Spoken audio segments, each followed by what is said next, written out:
Please join with me in prayer. Gracious God, may the words of my mouth and the meditation of all of our hearts be acceptable unto you, O God, our rock and our Redeemer. Amen.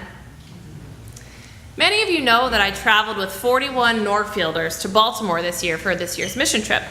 And before we left, you all helped to commission us to go and serve in Jesus' name. It's not that bold to imagine that every time we take a trip like this, we are fighting against evil and injustice through service. We are endeavoring, as my friend Laura likes to say, to be the hands and feet of Jesus. We enter a community where we see God already at work, and we come alongside to assist. We aren't just sitting around waiting for the end of the world and leaving it for God to sort it all out. We take action. And this is particularly important for our youth because in today's society, we do tend to live in bubbles. And in our case, the suburban bubble can anesthetize people to the world and its needs. When our youth and adults serve, they are confronted with God's heart for all of God's children, no matter their condition. And when we serve, we engage in God's redemptive plan for the world. And this year, the choice of Baltimore was intentional, mostly because we wanted to run around singing, "Good morning, Baltimore. There's the flasher that lives next door. There's the bum on his barroom stool. They wish me luck on my way to school." How many times did we sing it, Lucas? Was it so annoying? We're running around the streets singing "Good Morning, Baltimore" from the classic John Waters film, Hairspray. And I could have taken the kids back to DC because I do think that seeing the face of homelessness in our nation's capital was impactful for our kids. But I needed to be in Baltimore for the 31st General Synod of the United Church of Christ shortly after the mission trip ended. Plus, there are so many things to do to culturally experience Baltimore. So Baltimore won. And Baltimore today is a beautiful city. There has been a huge effort to revitalize the Inner Harbor and the surrounding neighborhoods of Little Italy, Fells Point, and Federal Hill. But even in these revitalized areas, Baltimore's social issues stand out. It was just 2 short summers ago that the death of Freddie Gray at the hands of the Baltimore Police Department caused riots to explode in the city. Also, there are people experiencing homelessness on every corner. And not only are these folks unsheltered, we found them to be incredibly hungry as well. Many of them are undereducated and are facing the issues of addiction. You see, there are plenty of high-paying jobs in Baltimore in healthcare and shipping and in tourism, but they require a formal education to attain. There are very few middle or lower income jobs in any sector available. Baltimore, on the whole, is poor, as are the surrounding counties in which we served. And yet the cost of living is extremely high, with rents comparable to around here. And the cost of living is getting higher. As a result, homelessness, violent crime, and drugs are major issues. The homicide rate per capita is nearly 3 times more than it is in New York. It's even higher than in Chicago. And the homelessness rate is higher per capita as well. At any given night in the 5 boroughs of New York, there are nearly 3,000, at any given night in Baltimore, there are nearly 3,000 unsheltered homeless. And in comparison, there are approximately 6,000 unsheltered homeless in New York, which has a population that is 7.2 million more people. So you can see that the social issues, again, in Baltimore are astounding. We spent a couple of days working in a section of Baltimore affectionately known as Pigtown. And we worked in a community garden, and we worked at an organization known as Paul's Place. Paul's Place was started as a hot lunch program over 30 years ago by a local Episcopalian church.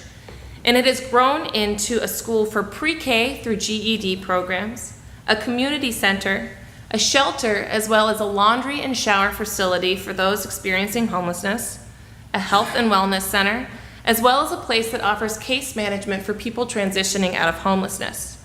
It is a total miracle in this once booming and now trying to thrive community. But we'll talk more about that later. The first thing that we learned when we went to Paul's Place was that the GED has increased in price by over $200 And the GED is now only offered on computers. So you can imagine for an area that's experiencing intense poverty and that computers are such a luxury item that people can't even afford to take the bus to the library to take their GED exams. Not only that, if they were to be able to get in front of a computer to take their GED exams, because they've had no formal education, many of them don't even know how to turn on the device. So there are so many barriers standing in people's ways. And one of the most amazing things that they do at Paul's Place is any individual can walk up and sign up for computer time. And they get a computer buddy who will sit there and help them learn how to type. Now, the other thing about the GED that's so heartbreaking is that it's timed. And you can imagine if you don't have any experience typing, hunting and peck typing will time you out of the GED exam before you get the chance to finish. And since the price has increased from $75 to $225 per go, many people are forgoing this. Things that we don't even see as barriers because we can whip open our laptops at any moment and type out an email faster than you can imagine are unsurmountable barriers for people in communities like Baltimore. So you can see that these problems compact and impact and compound on each other. You see, Pigtown used to be a booming middle-income neighborhood until the 1970s. The B&O Railroad used to terminate in Pigtown starting in 1827. So slaughterhouses located near the railroad yards earned the area its name as Pigtown as workers herded pigs for slaughter and processing to shops and packing plants across the street from the rail cars. And again, it was booming. There were years of plenty. It's like the wheat harvest that we read about in Jesus' parable. But at some point, B&O decided to move its terminus because it became too expensive to run it in the center of town. And as a result, the slaughterhouses moved, and the butcher shops failed, and the restaurants and the markets closed because no one had extra money to spend. And as a result, there was a food desert, and people literally walked away from their homes and all their belongings to search for work elsewhere. Drug dealers and gangs then moved into these vacant homes and created vast empires that spanned city blocks. There are approximately 2,400 households in Pigtown and approximately 7,000 housing units. So you can imagine that there's so many blighted blocks in this particular area. The high school graduation rate in Pigtown in the 1990s was 19%. And so the city considered that to be a failing school district and closed the high school. Now there was literally no chance for people to be educated beyond the 8th grade in the entire community. Again, this was a place that was once thriving and diverse. Pigtown experienced a downfall similar to the evil of sowing of the tares in Jesus' parables. But organizations like Paul's Place decided to come here to sow seeds anyway, and they've been richly rewarded for their efforts. As a child, like many of you, I was raised on the great American myth. You know, it's the one where you're told that you can be anyone you want to be and do anything that you want to do. It's the myth that I'm special. Now, I don't mean special in the sense of having a healthy sense of one's own uniqueness and value. I mean special in the sense that I have incredible privileges, special benefits, special advantages. And I think one of the hardest lessons in life for people in my generation and for people who are raised on that myth is to come to grips with the reality of life that, guess what? You're just not that special.